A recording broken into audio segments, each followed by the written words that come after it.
सभी को जय जिनेंद्र देव की। आज अपना ये वेबिनार स्टार्ट करने से पहले अपने पंच परमेष्ठी को नमन करते हुए इस वेबिनार को स्टार्ट करते हैं। इस वेबिनार का नाम है खराटे। खराटे एक नॉर्मल देखने में आते हैं कि व्यक्ति जब सोता है तो अलग अलग से साउंड क्रिएट हो जाती हैं, जिसका कि उस व्यक्ति को नहीं पता चल पाता, लेकिन जो उसके साथ में व्यक्ति है उसको पता चलता है। और साथ में आवाजें इतनी तेज होती हैं कि साथ वाला डिस्टर्ब रहता है। इसके साथ साथ में जब हम खर्राटे लेते हैं तो उससे व्यक्ति के अंदर बीमारियां पैदा होनी शुरू हो जाती हैं। तो आज हम ये समझेंगे कि खर्राटे लिए क्यों जाते हैं, क्या कारण है कि हमें खर्राटे आते हैं। तो मैं हूं डॉक्टर प्रदीप जैन, वास्तु कंसल्टेंट, दिल्ली से। तो हमें आज बात करनी है केवल खर्राटों के ऊपर। सर्वप्रथम, क्योंकि ये जो तरीका मैं आपको बताने जा रहा हूं, इसके अंदर ना तो हमें कोई दवाई लेनी है ना कुछ लेनी है। ये हमारे अंदर जो पावर है, हमारे अंदर की जो ऊर्जा है, उसको हमें एक्टिवेट करना है। कुछ क्रियाओं के द्वारा हम इस बीमारी के ऊपर कंट्रोल पा सकते हैं, क्योंकि ये एक ऐसी बीमारी है जिसका कि डॉक्टरों के पास भी आज के डेट में कोई इलाज नहीं है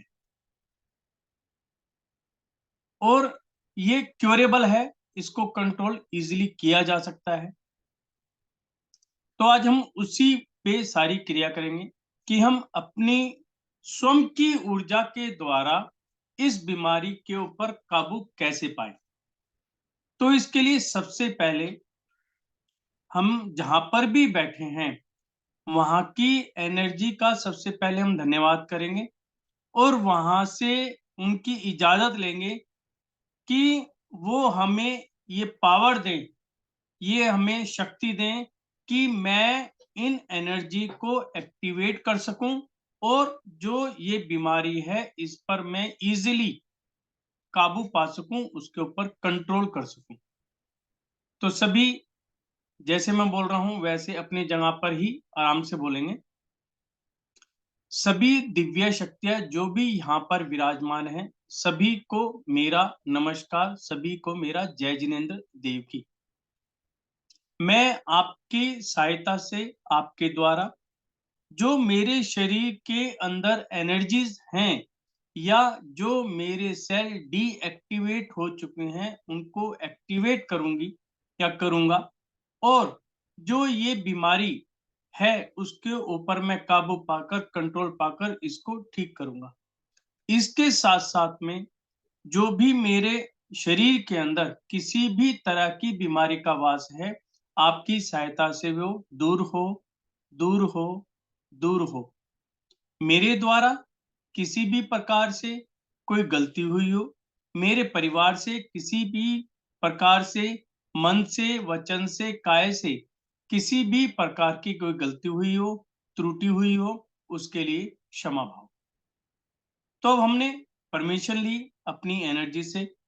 अब हम समझते हैं इसको वन बाय वन, क्योंकि किसी भी चीज का यदि हम निवारण कर रहे हैं तो हमें ये पता होना चाहिए, हमें समझ में आना चाहिए कि उस बीमारी का कारण क्या है। और यदि हमने कारण ढूंढ लिया तो उसकी क्योर करना हमारे लिए बहुत इजी हो जाएगा। तो सबसे पहले तो ये रहता है कि हमें खर्राटे आते क्यों हैं। जब हम सोते हैं तो नॉर्मली एक ध्वनि पैदा होती है। होता क्या है, जब हम सोते हैं तो हमें ऑक्सीजन की जरूरत है। जितनी मात्रा में हमें ऑक्सीजन की जरूरत है उतनी मात्रा में हमें ऑक्सीजन मिल नहीं पाती। उसके कई कारण हो सकते हैं।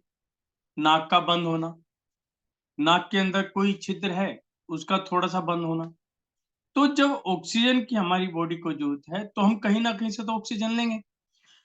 जब हम नाक के द्वारा सांस नहीं ले पाते तो हम मुंह से सांस लेना शुरू कर देते हैं। जब हम मुंह से सांस लेते हैं तो जितनी मात्रा में हमें ऑक्सीजन चाहिए उतनी मात्रा में हम खींचना शुरू कर देते हैं। यदि हम कम मात्रा में ऑक्सीजन लेते हैं तो हमारी बॉडी के अंदर झटपटाहट शुरू हो जाती है, क्योंकि हमें ऑक्सीजन की जरूरत ज्यादा है, मिल हमें कम रही है। तो उस ज्यादा ऑक्सीजन को पाने के लिए हम ज्यादा एयर को खींचना शुरू कर देते हैं। और जब हम खींचते हैं तो जो ग्रंथियां होती हैं या जो टिश्यूज होते हैं वो इतने महीन होते हैं, उनके अंदर कंपन पैदा होती है और वो साउंड क्रिएट कर देते हैं, जिसका कि हमें नहीं पता चल पाता, लेकिन दूसरा जल्दी हमें भांप लेता है। आपने अक्सर देखा होगा जिनको भी खराटे आते हैं, मुंह बहुत जल्दी सूख जाता है, सूखापन आ जाएगा, गला बहुत जल्दी ड्राई हो जाएगा। तो ये वाली चीजें हैं जो इनके सिम्टम को बताती है। अब इसके कई लक्षण कई तरह के होते हैं। इनमें कई बार क्या होता है कि साउंड बहुत तेज आती है, जिसका कि पता ही चल जाता है। या क्या होता है, हम जो सांस लेते हैं या छोड़ते हैं, हम बहुत तेजी से सांस लेना छोड़ना शुरू कर देते हैं, क्योंकि बॉडी को तो ऑक्सीजन चाहिए, उतनी नहीं मिलेगी तो तकलीफ होनी शुरू हो जाती है। इसलिए हम तेजी से सांस लेना और छोड़ने की प्रक्रिया को शुरू कर देते हैं। या जो सांस लेने का टाइम पीरियड है वो हमारा बहुत जल्दी जल्दी होने लगे, यानी कि जो गैप होना चाहिए वो गैप कम हो जाएगा और हम जल्दी जल्दी सांस लेना और छोड़ना शुरू कर देते हैं। ये इसका एक कारण है। और कई बार हमने ये भी चीज देखी है, नॉर्मली के अंदर जब हम सो जाते हैं तो एकदम हड़बड़ा कर उठते हैं, तो साथ वाला कहता क्या बात हुई, नहीं पता नहीं क्या हुआ और एकदम में जग गया। तो इट मीन्स क्या है कि उस समय जो हमें ऑक्सीजन की जरूरत नहीं थी, सॉरी, जो हमें जरूरत थी वो हमें नहीं मिल पाई। जब ऑक्सीजन हमें प्रॉपर नहीं मिल पाई, चाहे वो कोई भी कारण रहा, तो उस समय एकदम बॉडी के अंदर हड़बड़ाहट होती है, हम उठ जाते हैं और उठते साथ हम सांस लेना शुरू कर देते हैं। चाहे वो हम मुख से सांस लें चाहे नाक से सांस लें, एकदम सांस लेते हैं और हमें फिर आराम महसूस होने लग जाता है। ये चीज इसके अंदर एक नॉर्मल में देखी जाती है। उसके साथ साथ में यदि आपको खराटे बहुत ज्यादा आते हैं तो आपने देखा होगा कि दिन में भी हमारी बॉडी बहुत ज्यादा सुस्त रहती है, हम उतने चुस्ती फुर्ती के साथ कम काम नहीं कर पाते। उसके कई कारण हैं। एक तो ऑक्सीजन की कमी बॉडी के अंदर, दूसरा जब रात भर हम जागे रहेंगे तो हमारी नींद नहीं पूरी होगी, बॉडी के अंदर जो एनर्जी चाहिए वो एनर्जी नहीं मिलेगी। तो उस एनर्जी को पाने के लिए क्या होगा, या तो हम दिन में सुस्त रहेंगे या किसी टाइम लेट भी गए तो उस समय गहरी नींद आ जाएगी हमें। तो दिन भर जो है हमारा अस्त व्यस्त रहता है, हम प्रॉपर ढंग से उस पर ध्यान नहीं दे पाते। और उसके साथ साथ में हमें बॉडी के अंदर थकान भी महसूस करती है। यही कारण है कि यदि खराटे आते हैं तो नींद ना पूरी होना, ऑक्सीजन की बॉडी के अंदर कमी का बना रहना हमारी बॉडी के अंदर कई बीमारियों को जन्म दे देता है। इसलिए कभी भी इन चीजों को इग्नोर नहीं करना चाहिए। हमेशा हम ध्यान रखें, यदि कोई ऐसी चीज है तो उसका कारण क्या है। कई बार क्या होता है, हमें कारण नहीं पता चल पाता और हम काम करना शुरू कर देते हैं। यदि हम काम करना शुरू कर देंगे तो क्या होगा, कारण पता नहीं है तो वो जो दवाइयां हैं वो साइड इफेक्ट में भी चली जाती हैं। इसलिए इसके अंदर एक भी आता है, यदि जो दवाइयां लेता है, यदि वो प्रॉपर दवाइयां दवाइयां नहीं ले पाएगा तो उसका भी हमारी बॉडी के ऊपर साइड इफेक्ट आना शुरू हो जाएगा। तो भी हमने ये जाना कि लक्षण क्या थे, कैसे हम जान पाए कि खराटों से क्या-क्या चीज हो सकती है।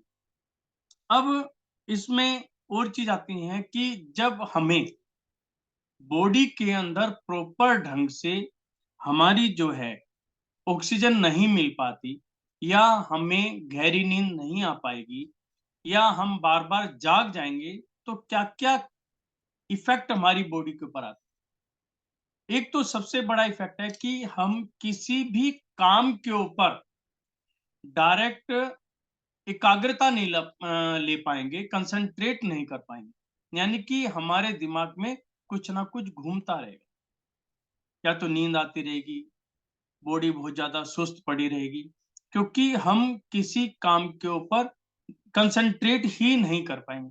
सबसे बड़ा इसका मेन कारण ये रहता है। दूसरा, साँस लेने के दौरान भी हम कई बार अटकते हैं, क्योंकि क्या है, कभी नाक बंद है, क्या हुआ, गले के अंदर सूखापन ज़्यादा आ गया।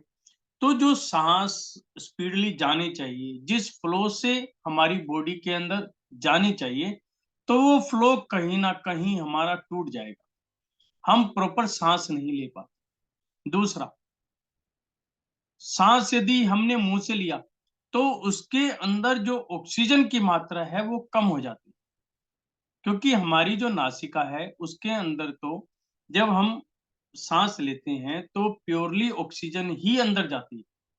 और गले के द्वारा एयर अंदर चली जाती है, ऑक्सीजन के अलावा भी गैसें अंदर जाती है, जो कि हमारी बॉडी के लिए हार्मफुल रहती है। ये तो चीज़ मैंने कई जगह देखी है, कई पर्सनों पे देखी है। तो वो कहते थे कि जैसे हम मुँह से साँस लेते हैं, आराम तो पड़ जाता है मुँह से साँस लेने पे इमीडिएट, लेकिन वो आराम जो है बाद में हमारे लिए नुकसानदायक बन जाता है। क्योंकि उस एयर के अंदर जो भी पॉल्यूटेड आइटम्स हैं, जो भी कण हैं, वो भी धीरे-धीरे हमारी बॉडी के अंदर जा रहे हैं। एक बंदे ने तो ये भी बताया कि मैं तो रूटीन के अंदर साँस लेता था और मुझे कुछ समय के बाद चेस्ट में भी दिक्कत आनी शुरू होगी। फिर डॉक्टर ने ये बताया कि आपका जो साँस लेने का तरीका है, वही गलत है, क्योंकि फ़िल्टर तो हो नहीं रही एयर। जैसी एयर है, और मान लो कई बार ऐसा चांस पड़ता था कि हम जैसे मार्केट में जा रहे हैं, पॉल्यूटेड एरिया है, वहाँ पे धूल-मिट्टी है और वहीं पर हमने साँस ले लिया। नाक से साँस लेंगे तो फिर भी क्या है, नाक के अंदर क्या है, बाल होते हैं छोटे-छोटे, वो उस गंदगी को वहाँ पर रोक देते हैं। लेकिन जब मुँह से लेंगे, अब मुँह से लिया तो सारी की सारी गंदगी भी हमारी पेट में चली जाती है। कई बार वो अंदर चली जाती है और कई बार वो बाहर रुक जाती है, और यदि बाहर रुक जाती है, तो वो हमारे लिए बड़ी नुकसानदायक होती है। इसलिए हमें यदि ऐसी कोई बात है, तो हमें उसको तुरंत समझना है और उसको वहाँ पर ठीक भी करना है।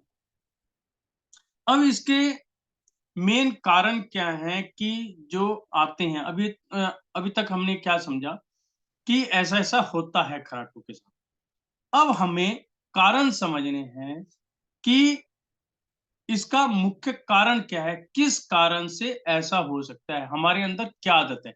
इसके बाद फिर हम एक समझेंगे, आपसे भी समझूँगा मैं कि जिनको भी आते हैं, उनका कारण क्या है? क्योंकि जब तक हम उस प्रॉब्लम तक नहीं पहुँचेंगे, तो हम उनकी रेमेडी भी नहीं कर पाएँगे। एक नॉर्मल वे के अंदर सभी को ये समझना है कि उसका कारण क्या है। यदि वो कारण हमारी पकड़ में आता है, तो हम उसका क्योर भी प्रॉपर ढंग से कर सकते हैं। सबसे पहले आता है इसके अंदर ब्लड सर्कुलेशन प्रॉपर ना होना। यानी कि जो हमारा ब्लड सर्कुलेशन है, यदि वो प्रॉपर नहीं है, तो भी ये प्रॉब्लम आपको हो सकती है। ब्लड सर्कुलेशन के इस अंदर क्या आता है कि जहाँ पर हम सो रहे हैं, क्या हम सही दिशा में सो रहे हैं? क्या नॉर्थ टू साउथ सो रहे हैं? क्योंकि मैग्नेट जो आता है, ये वास्तु के अंदर आता है सारा, कि जब हम सोते हैं तो हमें इस चीज़ का ध्यान रखना है कि हमें साउथ टू नॉर्थ सोना है। यानी कि साउथ में हमारा सिर होना चाहिए, नॉर्थ में हमारा पैर होना चाहिए। उससे क्या होता है, ब्लड सर्कुलेशन हमारा प्रॉपर होगा, बॉडी के अंदर ब्लड प्रॉपर सर्कुलेट करेगा, उससे इस बीमारी पे कंट्रोल आसानी से पाया जा सकता है। तो हमें किस चीज़ का ध्यान रखना है कि जब भी हम सोएँ, जहाँ पर भी सोएँ, चाहे आपको अपने साथ कंपास ही क्यों ना रखना पड़े, वैसे तो आजकल मोबाइल्स के अंदर कंपास होते ही हैं, उस पे डाउनलोड कर लो, मैग्नेट कंपास। डाउनलोड करके जब भी आप सोने लगो, तो उसमें पहले डायरेक्शन देख लो कि यहाँ पर साउथ किधर है और नॉर्थ किधर। तो हमेशा अपना जो सिर है, साउथ की तरफ रखो, नॉर्थ की तरफ पैर रखो तो क्या होगा, जो हमारा ब्लड सर्कुलेशन है बॉडी का, वो एक बार प्रॉपर हो जाएगा। और प्रॉपर होने से केवल खराटे की बीमारी नहीं, हम कई बीमारियां जो बॉडी के अंदर समय समय पर पैदा होती हैं, उन सबको ऑटोमेटिकली कंट्रोल कर सकते हैं। इसके अंदर जो मेन बीमारियां आती हैं, एक तो है खराटे, दूसरा है सिर दर्द बार बार होना। सिर दर्द को भी हम इजीली कंट्रोल कर सकते हैं केवल सोने की दिशा को ठीक करके। तो हमें यहाँ पर साउथ की तरफ सिर करके और नॉर्थ की तरफ पैर करके सोएंगे, तो हमारा ये बैलेंस होगा, ब्लड सर्कुलेशन प्रॉपर होना शुरू हो जाएगा। दूसरा, एक सबसे बड़ी दिक्कत हम लोगों के अंदर क्या आ रही है कि हम छोटी छोटी बातों को टेंशन में ले लेते हैं। अब एक टेंशन एक ऐसा वर्ड है, चिंता एक ऐसा हमारे पीछे एक बीमारी है, ये भी एक तरह की चिंता भी एक बीमारी का रूप है कि आज के समय में हमारी रिक्वायरमेंट्स ज्यादा होती जा रही, या हमारा सोच ज्यादा बढ़ती जा रही, या हम बच्चों के प्रति बहुत ज्यादा मतलब चिंता करने लग गए। और जो ये चिंता है, जब हम एक चीज को बार बार नेगेटिव थॉट के अंदर लेके जाते हैं, तो वो हमारे दिमाग के अंदर बस जाती, यानी कि हमारा जो सबकॉन्शियस माइंड है उसके अंदर फीड हो जाती है।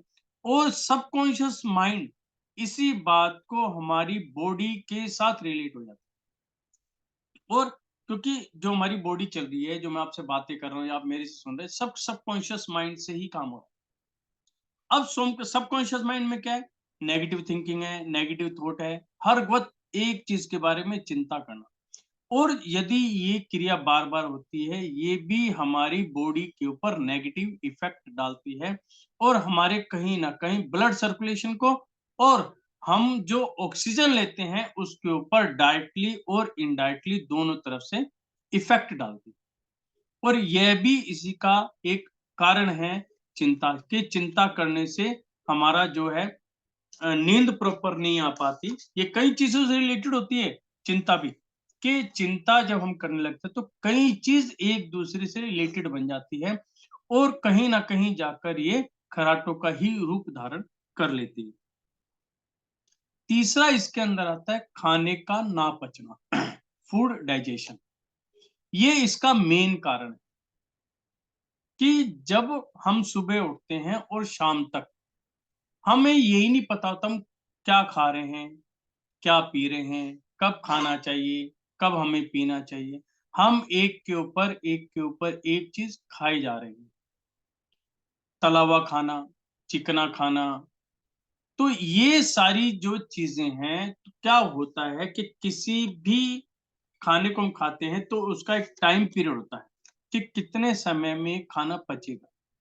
पानी, पानी क्या आपने कच्चा पानी सीधा पी लिया, फ्रिज का पानी पी लिया, इसके साथ साथ में उबाल के पानी पिया, तो इन सभी चीजों का भी पचने का अपना अपना एक समय होता है। नॉर्मली जब हम पानी उबाल कर पीते हैं तो अप्रोक्सीमेट 5 घंटे में पचता है। यदि हम कच्चा पानी पी लेते हैं तो वो 10 से 12 घंटे लेता है पचने में। तो जब हम कोई कुछ खाना खा रहे हैं या पानी पी रहे हैं, वो पचा नहीं। अब ना पचने से क्या हुआ, जब बॉडी के अंदर वो जाके डल गया और वो पचा नहीं, तो क्या होगा, वो धीरे धीरे हमारी मांस के अंदर वो घुल जाता है और वो हमारे फैट के अंदर ऐड होना शुरू कर देता है। उसके साथ साथ में गैस्ट्रिक प्रॉब्लम, गैस बननी शुरू हो जाएगी। उसके साथ साथ में ब्लड जो बॉडी को चाहिए वो उतना नहीं मिल पाएगा। तो कहीं ना कहीं ये जो चीज है हमारी हेल्थ के ऊपर नेगेटिव इफेक्ट डालना शुरू कर देगी। और ये जो फैट का है, ये अक्सर आज की डेट में देखा जाए तो 70% लोगों के साथ यही हो रहा है कि हमारा जो खाना है कहीं ना कहीं बिगड़ा हुआ है। ज्यादा ऑयली खाना खाना, मसालेदार खाना खाना, या बाहर का खाना खाना, जैसे फास्ट फूड है। अब फास्ट फूड जो है नॉर्मली फास्ट फूड कच्चा भी मिल जाता है मार्केट में, वो नहीं देखते, उनको तो सिर्फ पैसे कमाने से मतलब है और टेस्टी बनाना है। टेस्ट के अंदर क्या डालते हैं हमें भी नहीं पता।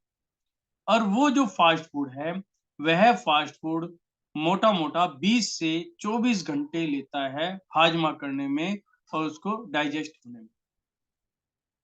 तो ये जो चीज़ हैं, ये हमें कहीं न कहीं परेशान कर रही हैं और खर्राटे के अंदर खाने का मेन कारण हमें प्रॉपर खाना नहीं खाना। जब तक हम खाने को डाइजेस्ट नहीं करते, तरीका तो ये बनता है कि हमें डाइजेस्ट करने के बाद ही दूसरा खाना खाना चाहिए।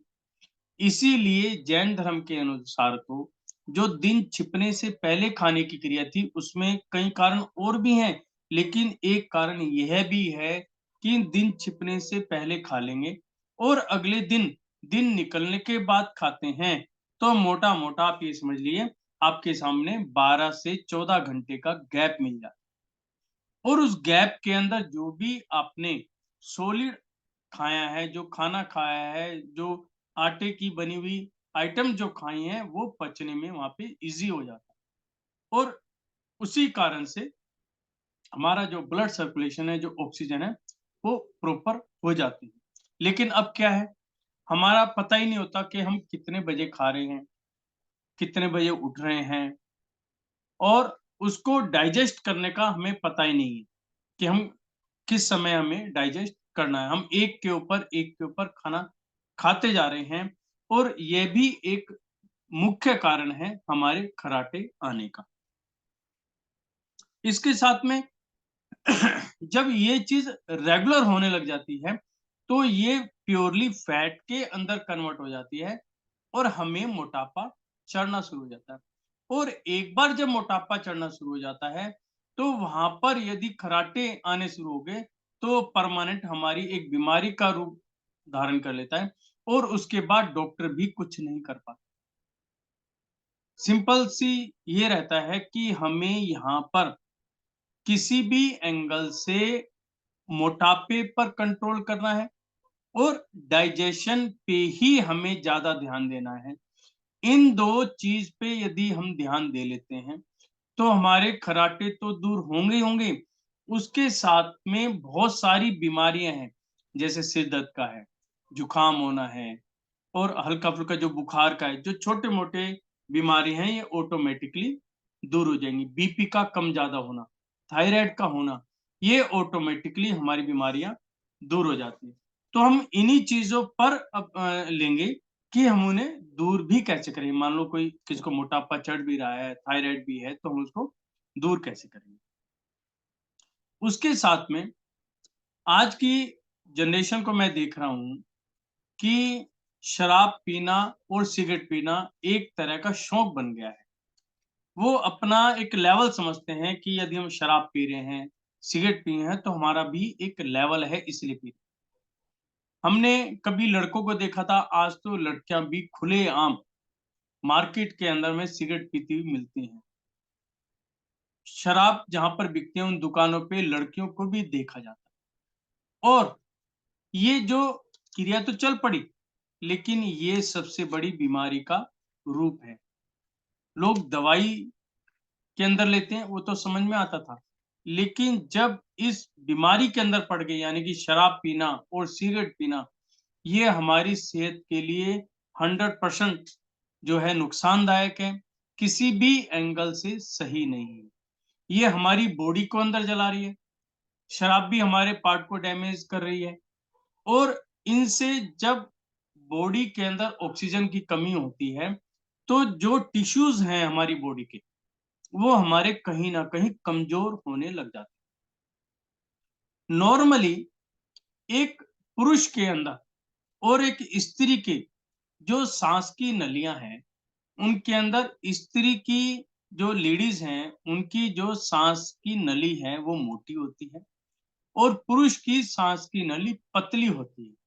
इसलिए अक्सर यह जो खर्राटे वाली प्रॉब्लम है, ये जेंट्स में ज़्यादा पाई जाती है, लेडीज़ में कम पाई जाती है। उसमें भी यदि कोई व्यक्ति शराब पीता हो या सिगरेट पीता हो, तो उससे क्या होता है कि उसकी जो नली है, सांस की नली, वो और कमजोर पड़नी शुरू हो जाती है। जब भी हम सांस लेते हैं या छोड़ते हैं, इनहेल और एक्सहेल के समय में वो जो नली है कम, उसके अंदर कंपन पैदा होती है, क्योंकि नली छोटी है, उसके अंदर कहीं न कहीं ब्लॉकेज होगी। तो क्या है कि साँस इन्हेल करते समय या साँस को एक्सहेल करते समय उसके ऊपर प्रेशर पड़ता है। जब प्रेशर पड़ता है, तो उसके अंदर कंपन पैदा होती है और यह कंपन ही हमारे जो है साउंड को क्रिएट करती है। तो यदि कोई भी ऐसा व्यक्ति जो खर्राटे लेता हो, तो शराब और सिगरेट को तो बिल्कुल अपना दुश्मन समझें, बिल्कुल इमीडिएट ही उसको बंद कर दें। उसके साथ-साथ में आज ये भी चीज़ हमारे सामने आ रही है कि लोग खाते-पीते ही नहीं हैं। क्या कहते हैं, मेडिसिन्स आती हैं, दवाइयाँ खा लो, उनसे ना सारे विटामिन्स या वो सारी की सारी पूर्ति हो जाती है, हमें खाना खाने की ज़रूरत नहीं। या पानी ज़्यादा पी लिया, मैंने कहीं बंदों के अंदर देखी है और यह उनकी गलत धारणा है।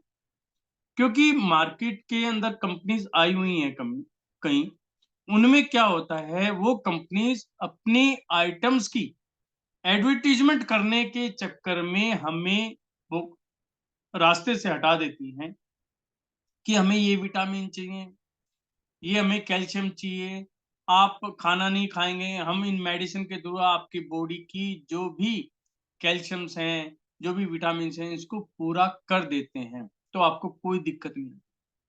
कुछ समय के लिए तो हो सकता है आपके लिए फ़ायदेमंद हो, लेकिन यदि आप उसको रेगुलर लेने लगते हैं, कंपनी वाला तो इस मामले में फ़ायदे में रहता है, लेकिन हम कहीं न कहीं नुकसान में रहते हैं और हमारी बॉडी के अंदर धीरे-धीरे करके एक बीमारी बनने लग जाती है और यह वाली बीमारी तो बाद में क्योर भी नहीं हो पाती। और ये एक ऐसी बीमारी है, कुछ जगह तो भी देखिए कि जन्मजात हो जाती है, यानी कि हमारे में है तो हमारे बच्चों के अंदर भी ट्रांसफ़र हो जाती है। तो इस चीज़ का हमें ध्यान रखना है। एक तो दवाओं को मिनिमम मेडिसिन्स कम से कम लें और जो केवल मेडिसिन्स या जो मार्केट में आजकल बोतलें मिलते हैं कि खाना खाने की ज़रूरत नहीं है, आप ये ले लो, उनसे बचकर रहें। क्योंकि ये चीज़ें बहुत ही हमारी बॉडी के लिए हार्मफुल हैं। हमारे आयुर्वेदिक में या हमारे शास्त्रों में कहीं पर भी इन चीज़ों का ज़िक्र नहीं है कि आप लें। उसमें तो क्लियर लिखा है कि आप जो भी खाएँ-पिएँ ताज़ा लें और स्वच्छ लें। अब जो मार्केट के अंदर विटामिन्स वगैरह की आते हैं, तो वो कब के बने हुए हैं, उनमें क्या-क्या केमिकल्स डाल रखे हैं उनको रिटेन करने के। उनकी एक्सपायरी की डेट 1 से 2 साल की आती है। अब 1 से 2 साल तक कितना, यदि मैं 2 साल के आस-पास खाऊँगा तो यानी कि कितना पुराना हो गया, कितना उन्होंने केमिकल या मेडिसिन डाल रखा होगा उसको रिटेन करने। तो इस चीज़ से हमें अपने आप को बचाना है और हमें अपना भी ध्यान रखना है, साथ में आने वाली पीढ़ी का भी इस चीज़ में ध्यान रखना है।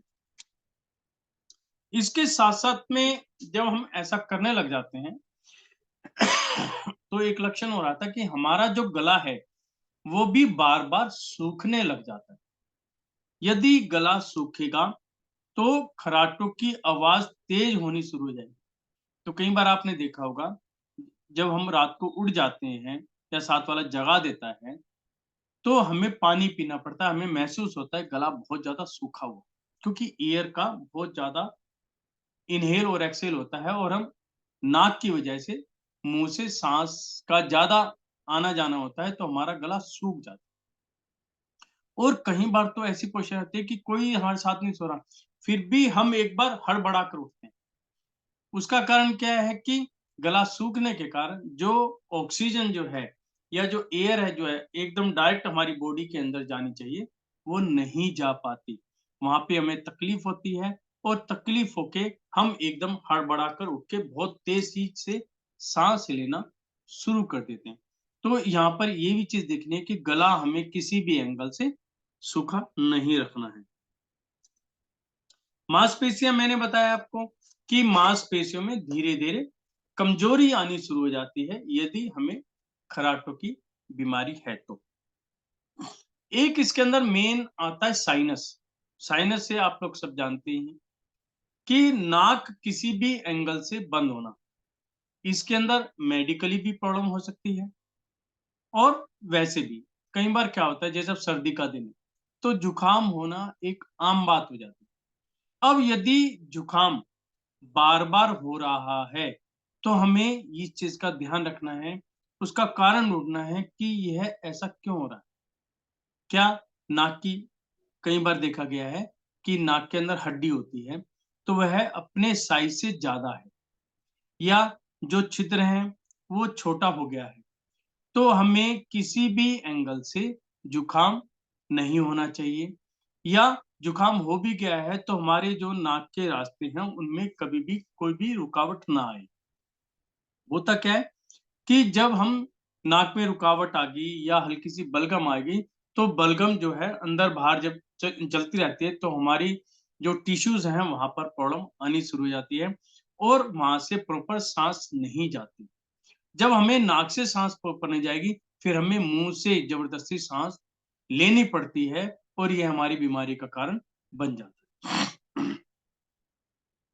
दूसरा, कुछ को ऐसी आदत भी पड़ जाती है बचपन से ही कि वो मुंह से ही सांस लेना शुरू कर देता है, नाक से सांस ही नहीं लेता। तो यदि ऐसा होता है तो ये भी चीज गलत है। आप ध्यान रखने अपने बच्चों का भी, यदि वो मुंह से सांस ले रहा है तो उसको बार बार टोके कि भी मुंह से सांस नहीं लेते, आप सांस नाक से लो। अब मेरे पास कुछ समय पहले तकरीबन 16 साल का बच्चा था, उसके साथ ये प्रॉब्लम थी।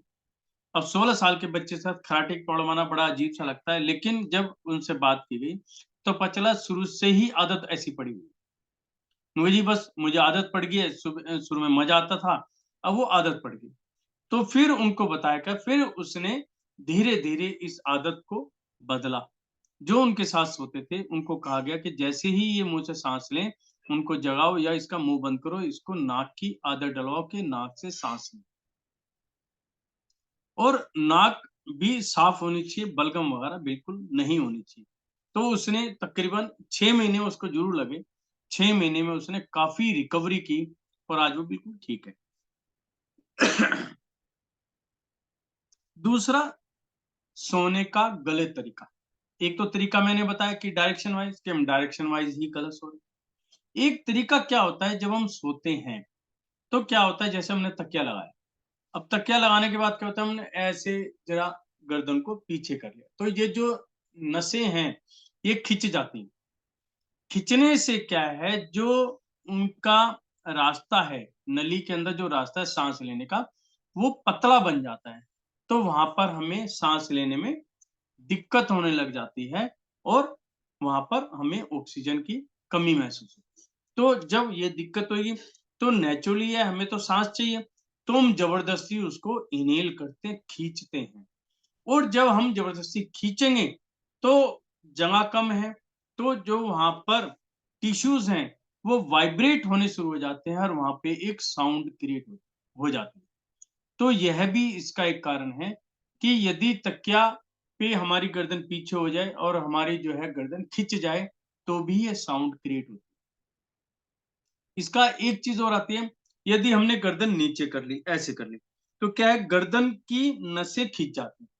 तो वहाँ पर भी इसी का सेम इफ़ेक्ट है। यानी कि जब हमें सोना है, तो बिल्कुल एंगल से सोना है और तिरछे होके सोना है।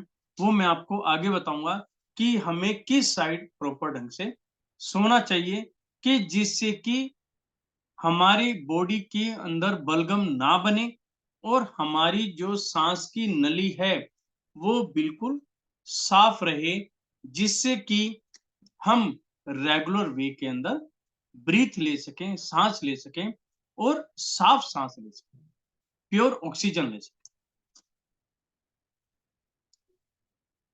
उसके साथ में हमें सर्दियों के अंदर, तो जिनको खासकर अभी बीमारी है ये वाली, तो सर्दियों में तो हमें विशेष ध्यान रखना है कि किसी भी एंगल से हमें जुकाम ना हो। जुकाम ना होने की भी मैं आपको ट्रिक बताऊँगा। यदि बाय चांस हो जाता है या ज़्यादा ठंड लग रही है, कहीं पर आप आ जा रहे हैं, तो उसमें हम ऐसी क्या क्रिया करें कि जिससे कि हम अपनी बॉडी को हीट रख सकें। कुछ जगह हमने ये चीज़ देखी कि जो हमारा जबड़ा होता है, जबड़े का नीचे का ऊपर का साइज़ एक जैसा ना होना।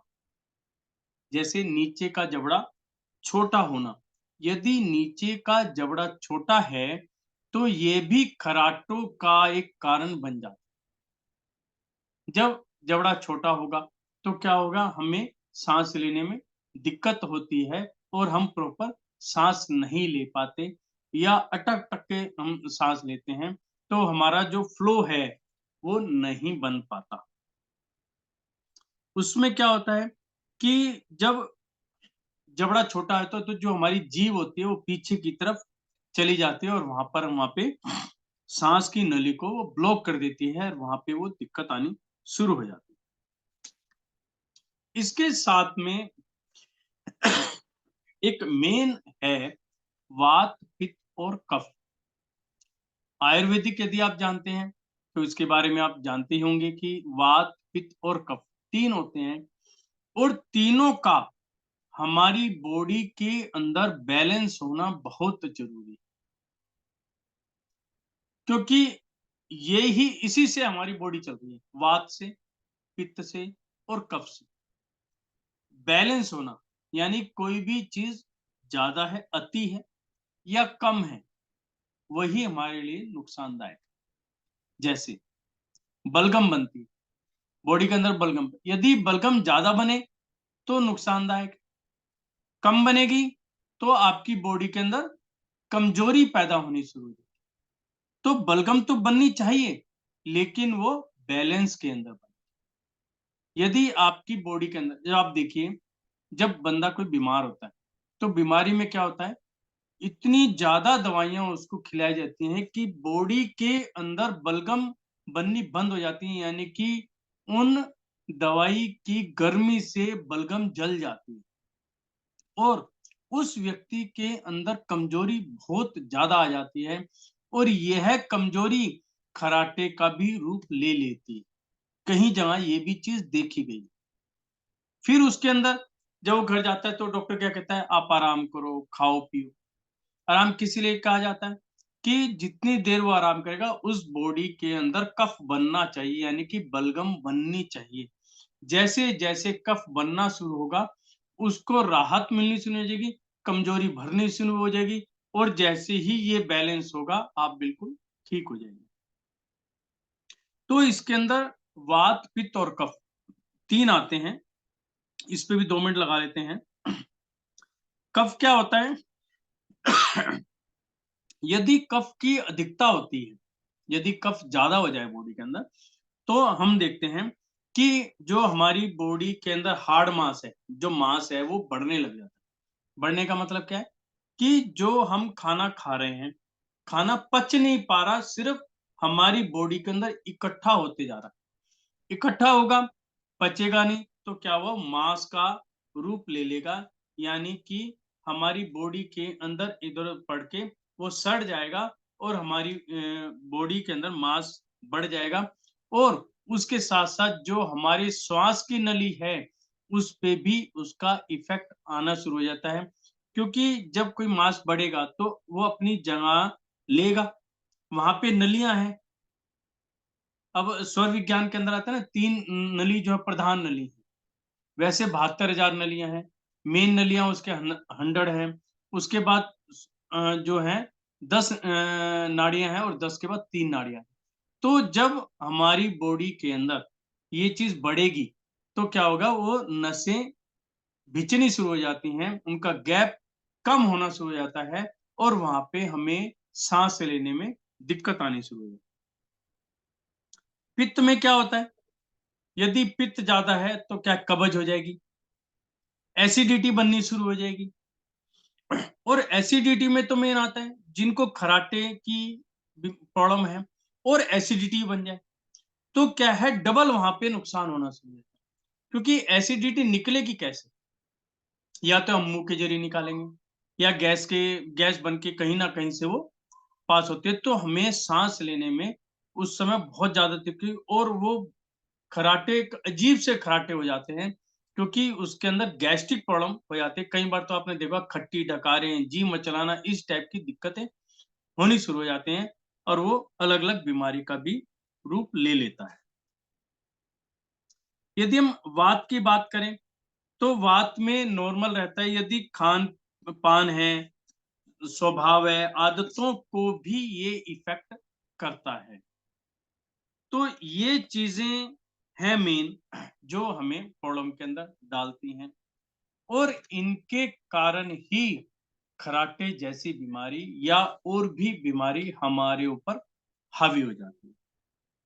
इनके साथ साथ में, अब जो खराटे लेते हैं, आप देखिए, यदि मान लो कोई व्यक्ति खराटे लेता है, तो साथ वाला बताता है भैया आप खराटे लेते हो, कुछ दिन तो उसको समझ में नहीं आएगा, चलो कोई बात नहीं। ये जब ये रेगुलर होता है, तो उन खराटों का उनके ऊपर एक टेंशन का रूप धारण कर लेता कि मैं ऐसा क्यों लगता हूँ, अब क्या होगा, कोई दूसरा सुनेगा तो मेरे बारे में क्या कहेगा, यानी कि वो अपने लिए एक अलग सी अवधारणा बनानी शुरू कर देता है, और नॉर्मली जो भी अवधारणा बनाई जाती है वो नेगेटिव वे में लेता है। जो साथ वाला ये नहीं देख रहा कि साथ वाला कि भी वो व्यक्ति बीमार भी हो सकता है, नहीं, वो एक खराटे क्यों ले रहा है, और जो ले रहा है उसके लिए एक अजीब सी टेंशन बन जाती है, वो किसी के साथ जाना पसंद नहीं करता, रात को सोएगा तो उसको बार बार, मतलब एक टेंशन बनी रहेगी, कोई बड़ी बात नहीं कि उसको नींद ही ना आए, यदि ग्रुप में है तो नींद ही नहीं आती, और ऐसे व्यक्ति ग्रुप में अपने आप को कंफर्टेबल भी नहीं समझते, या कहीं जाएंगे तो रात को जब सोने का समय आता है, वो कहते हैं अच्छा मैं घर जा रहा हूँ, तो वो अपने घर आ जाते हैं, यानी कि एक ग्रुप के अंदर वो रात बिताना भी पसंद नहीं करते। तो ये एक टेंशन का रूप धारण कर लेता है, तो इस चीज को हमें कंट्रोल करना है। इसके लिए अब हम समझते हैं कि हम छोटी-छोटी क्या चीज़ों का ध्यान रख सकते हैं। मेन के लिए हम कल इसको रिपीट करके कल एक-एक चीज़ पे पूरी डिटेल के अंदर बात करेंगे कि क्या-क्या हम करें, जिनसे कि इन चीज़ों को हम कंट्रोल कर सकें। अभी मेन चीज़ क्या है, आज आपको सिर्फ़ एक काम करना है, जब आप सोएँगे, तो आप लेफ्ट हैंड साइड की करवट लेकर ही सोएँगे। रात को लेफ्ट हैंड की करवट लेकर ही सोना है। स्टार्टिंग सोना शुरू कर दिया, नींद आने के बाद आप किसी भी करवट सोएंगे, आपको खुद नहीं पता होता, लेकिन जब आप जाग जाएं, फिर दोबारा आप लेफ्ट की करवट सोएं, और यदि आप दोपहर में भी सोएं, जब भी आपको लेफ्ट की करवट पर ही सोना है, तो ये आपका एक काम रहेगा। इसके साथ साथ में एक तो आपको ठंडा पानी बिल्कुल भी नहीं पीना, ठंडा पानी बिल्कुल नहीं पीना है। उसके साथ में, क्योंकि सर्दी का समय है, सर्दी में ड्राई फ्रूट्स की अधिकता हो जाती है, सबको शौक भी होता है ड्राई फ्रूट्स खाने का, तो यदि आपको ड्राई फ्रूट खाने हैं, तो सोने से कम 2 घंटे पहले, और बहुत ही कम मात्रा में लेने हैं, 2 या 4। कई बार क्या होता है, हम जब खाने लगते हैं तो हमें पता ही नहीं होता, 10, 15, 20 पीस खा जाते हैं, जैसे काजू है, बादाम है, कोई चीज है, किशमिश, तो फिर भी क्या होता है, एक लिक्विड का रूप आ जाता है या चिकना भी होता है, और जो बादाम बादाम में भी तेल का रूप आ जाता है, लेकिन जो काजू होते हैं, काजू के अंदर क्या होता है, सूखापन आ जाता है। तो ये चीजें यदि किन्हीं को प्रॉब्लम है, तो या तो बिल्कुल अभी बंद कर दें कुछ समय के लिए, या आपको बहुत ज्यादा शौक है, तो सोने से कम 3 घंटे पहले 2, 4 पीस ही एक लिमिट के अंदर ही लें, उससे ज्यादा उसको ना लें। तो दूसरा ये रहेगा कि जो भी आपको खाना खाना है, उसके अंदर ऑयली बिल्कुल भी आपको खाना खाना नहीं है, ऑयली खाना बिल्कुल नहीं खाना। जिसमें मसाले ज्यादा हों, वो खाना नहीं खाना। खाने खाने का जो गैप रहेगा मिनिमम 3 आवर्स का रहेगा। सोने से खाने के बीच का जो गैप है वो कम से कम 3 घंटे रहेगा, और खाना खाने के बाद घूमना भी जरूरी है। तीसरा, जो आप रात को सोते हैं तो लेट तक ना जागें, जल्दी सो जाएं। जो हम वर्क करते हैं, कई बार हमारे ऊपर घर का या बाहर का वर्क ज्यादा आ जाता है। कई बार ऐसी पोजीशन बन जाती है कि साथ ही नहीं हो पाता और हम दूसरे का भी कार्य करते हैं। यानी कि जितनी हमारे अंदर कैपेसिटी है, हम उससे ज्यादा वर्क करना शुरू कर देते हैं। यदि कैपेसिटी से ज्यादा हम वर्क करेंगे तो अल्टीमेटली है कि हमें थकान ज्यादा चढ़ेगी, और यदि थकान ज्यादा होगी तो आप ये समझ लेना खर्राटे भी हमें ज्यादा आएंगे। तो इट मीन्स हमें उतना ही कार्य करना है जितनी हमारी बॉडी अलाउ करती है। यही चीजें हैं जो हमें देखनी है।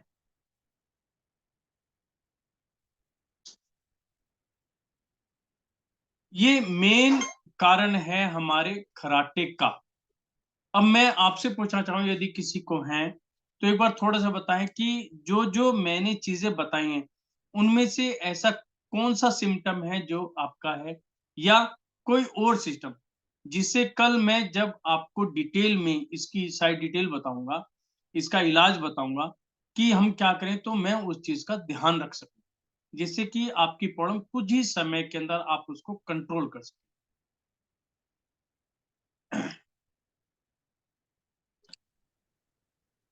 हाँ जी कुसुम जी। चलो, एक तो मुझे, जैसे मैं शुगर पेशेंट भी हूँ, तो है शुगर पेशेंट हूँ मैं, शुगर है किसकी? मुझे, शुगर। शुगर की, ओके ओके। हाँ, तो मुझे 2-2.5 घंटे में मुझे थोड़ी सी भूख लग आती है। तो मैं मतलब ये है कि मैं 4 घंटे में सोचूं भूखी रहूं तो मैं नहीं रह सकती, तो मैं थोड़ी थोड़ी देर में थोड़ा सा कुछ खाती रहती हूँ। खाने में क्या लेना पसंद करते हैं आप? कुछ भी, उसमें मैं बिस्किट भी ले लूंगी या फ्रूट भी ले लेती हूँ, कुछ भी। मतलब ये नहीं है कि पर्टिकुलर खाना चाहिए, मतलब थोड़ा सा भी लेके काम चल जाता है, लेकिन हो मुझे जाता हर है, 2 घंटे में चाहिए। ओके। तो इसमें आप क्या करेंगे, जो आप बिस्कुट लेंगे, हाँ तो जी। जो ये बाजार वाले हैं ये बिस्कुट ना लें। ओके। इसमें हाँ। एक तो आटे के बिस्कुट लें, हाँ, ठीक है। मार्केट में अवेलेबल हैं हर जगह। और हम्म। जो ये यहाँ पर बनते हैं ना, एक तो ये बने हुए आते हैं, जो कंपनियों के आते हैं। एक हम्म। इनके अंदर जो अलग डिजाइन होता है आटे के बनते हैं, इन्हें क्या कहते हैं? एक सिंपल आटे के आते हैं। सिंपल जो आटे के आते हैं, हाँ जी, हाँ या जी। मल्टीग्रेन के कोई आइटम हो। हाँ, अब अच्छा, मल्टी। हाँ मल्टीग्रेन में ज्यादा लें। हमारा देखिए यहाँ पे मेन मोटिव क्या है कि हमें अपनी डाइजेशन को प्रॉपर करना। और जैसे आपने कहा आपको शुगर की दिक्कत है, तो यहाँ पर जैसी डाइजेशन ठीक होगा ये भी प्रॉब्लम आपकी कंट्रोल में आ जाएगी। अच्छा दूसरा ये बताइए, आपने चिरायता का नाम सुना है? नहीं। एक ना चिरायता आता है, हाँ जी। जड़ी बूटी होती है वो, आप मार्केट में अवेलेबल है, हाँ जी। वो जड़ी बूटी मंगा लो। ओके। उसमें क्या होता है कि थोड़ी सी आप नॉर्मल पानी के अंदर भिगो कर रात को रख दो, हाँ जी, ठीक है। सुबह उसको छान लो और उसको उबाल लो। ठीक है, उबाल के उसका जो स्वाद है वो कड़वा होता है, हाँ, ठीक है, कोई लेकिन नहीं। रामबाण है, मतलब बॉडी के लिए तो रामबाण की तरह काम करता है, बहुत ही इफेक्टिव है वो। ओके। और वो लेना शुरू कर दो। और वो कब लोगे? बना बिना खाए पिए मॉर्निंग के, मतलब ओके। जैसे सुबह उठे, यदि हम्म। आपको पानी वगैरह की आदत नहीं है, हल्का है। लेना चाहें तो निवाया पानी ले लो, वो सब और है आदत। उसके साथ में आप चिरायता पीना शुरू कर दो डेली रूटीन के अंदर।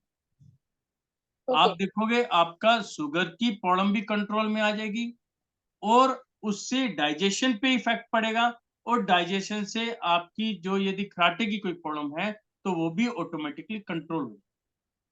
ओके। मतलब इसका जो हमने एक निचोड़ निकाला है ना, जो मैंने एक रिसर्च की है, उसका निचोड़ ये निकल के आया है, कराटे कुछ नहीं है, सिर्फ हमारा जो खान-पीन है, उसके कारण ही प्रॉब्लम क्रिएट है।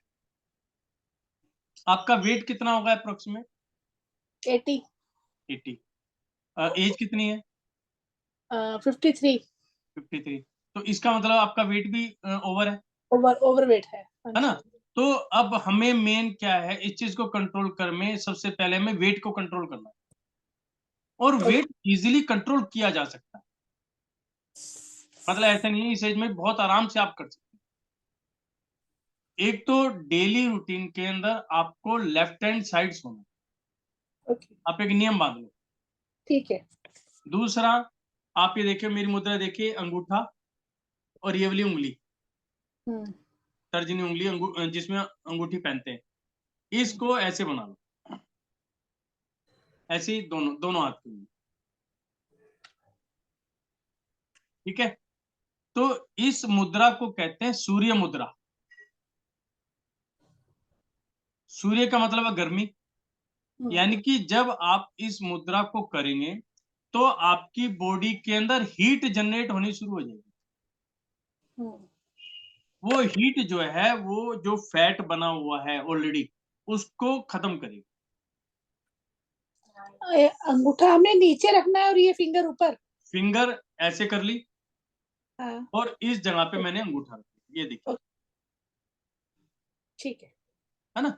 तो ये जो मुद्रा है, ये सूर्य मुद्रा है। तो सूर्य मुद्रा में क्या हुआ है, हमारी बॉडी के अंदर हीट जनरेट होगी, और उस हीट से हमारी बॉडी जो चर्बी बनी हुई है, वो घुलनी शुरू हो जाएगी।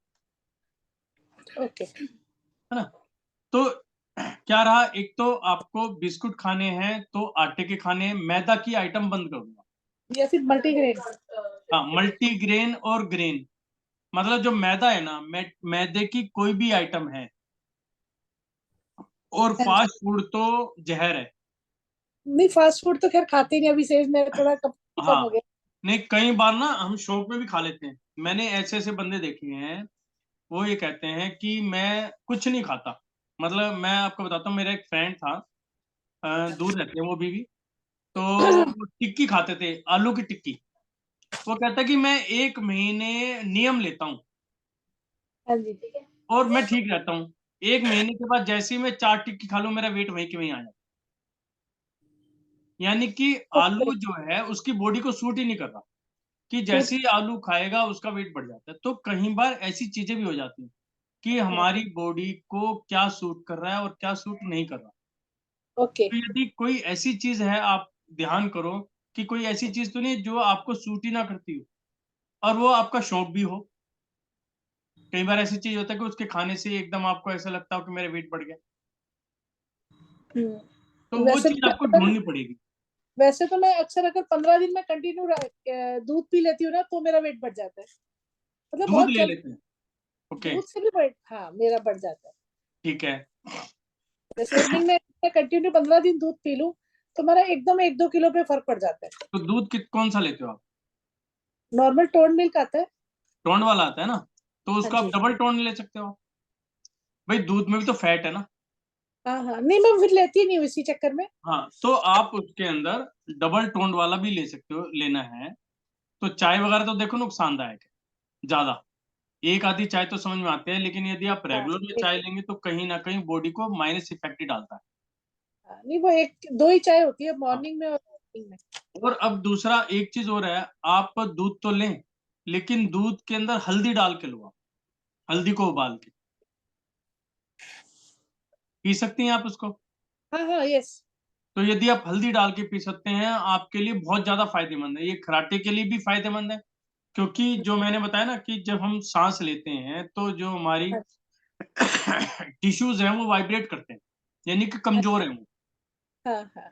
हल्दी जो है, उनको भी रिकवर कर देती है।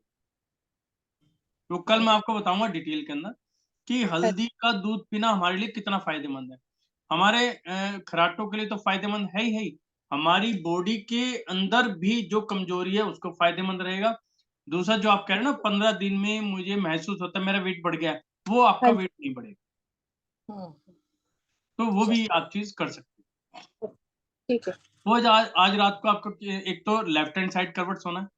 हाँ, वो मैं लेफ्ट ही सोती वैसे तो। हाँ, हाँ जी। और एक ये वाली क्रिया करनी है। हाँ, और दो ये आपको कितना, क्रिया करनी। ये कितने टाइम के लिए करनी है? ये 15-15 मिनट आप दिन में 3 से 4 बार कर सकते ओके। हैं। हाँ, किसी भी टाइम बैठे हो, जैसे अभी भी बैठे हो, टीवी देख हाँ, रहे हो, मतलब इसमें ऐसा कुछ नहीं है कि किसी पर्टिकुलर आसन में बैठ के करना है, आप कभी भी कहीं पर भी ऐसे करके बैठ। ओके। उसके साथ में जब आप खाना खा रहे हैं, तो आपका ध्यान सिर्फ खाने पर ही होना चाहिए। जो हमारा फैट बढ़ता है ना, उसका एक बहुत मेन रीज़न है कि जब हम खाना खाते हैं, उस खाना खाते वक़्त हम 3 से 4 काम इकट्ठे करते हैं। मोबाइल हमारे पास रखा होता है, टीवी हम देख रहे होते हैं, साथ में किसी से बातें कर रहे हैं, हम खाना खा रहे हैं। तो जो हम खाना खा रहे हैं, वो हमारा प्रॉपर पच नहीं पाता और फ़ास्ट स्पीड भी हमारी बढ़ जाती है। कई बार तो हमें यही नहीं पता होता हमने क्या खा लिया या क्या नहीं खाया, हम ओवर भी खा लेते हैं। हमारा इसके अंदर जो मेन मोटिव है, वो यह है कि हमें जितनी हमारी बॉडी को रिक्वायरमेंट है खुराक की, उतनी ही खानी है और उसको पचाना भी है, डाइजेस्ट भी करना है। तो इसके बारे में कल मैं पूरी डिटेल के अंदर आपको एक-एक चीज़ बताऊँगा कि हमें कैसे डाइजेस्ट करनी है, क्या चीज़ नहीं खानी है और क्या चीज़ खानी है।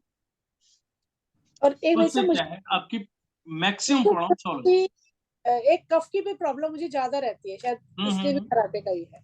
कफ रहता है तो मुझे कफ तो ज्यादा। मेन मेन है इसके अंदर।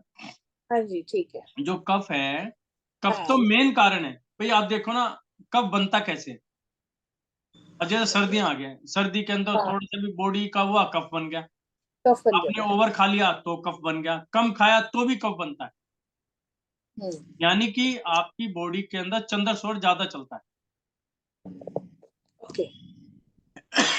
तो हमें उस स्वर को भी चेक करना है। कल मैं आपको बताऊँगा भी कि स्वर हम कैसे चेक करें, कौन-सा हाँ स्वर जी। चलना चाहिए और कौन-सा नहीं चलना चाहिए। हम्म। तो जैसे आपने ये बताया कि भी मुझे कफ ज़्यादा बनता है, तो कफ बनने का कारण क्या है कि चंद्र स्वर यानी कि ठंडापन बॉडी के अंदर ज़्यादा है। ठंडापन ज़्यादा होगा, कफ ज़्यादा बनेगा, खाना कम पचेगा, बॉडी के अंदर खाना सड़ना शुरू हो जाएगा, वो फैट बन जाएगा। तो वही कंट्रोल करेंगे और उससे सारी चीज़ हमारी कंट्रोल हो जाएँगी। ओके। और किसी का कोई क्वेश्चन है? तो कल फिर हम 8:30 बजे दोबारा मिलते हैं। तो इसके बारे में फिर पूरी डिटेल के अंदर वैसे तो कल हो जाएगी, यदि कल नहीं होगी तो 1 क्लास और लेनी पड़ेगी तो कोई दिक्कत नहीं है। और आप वैसे कि यदि आपको कोई दिक्कत हो तो आप मुझे व्हाट्सएप पे भी बात कर सकते हैं। आपका जो भी प्रॉब्लम होगी उनको सॉल्व करने का पूरा प्रयत्न करें। ओके। ठीक है? Thank you. जय हिंद। जय हिंद।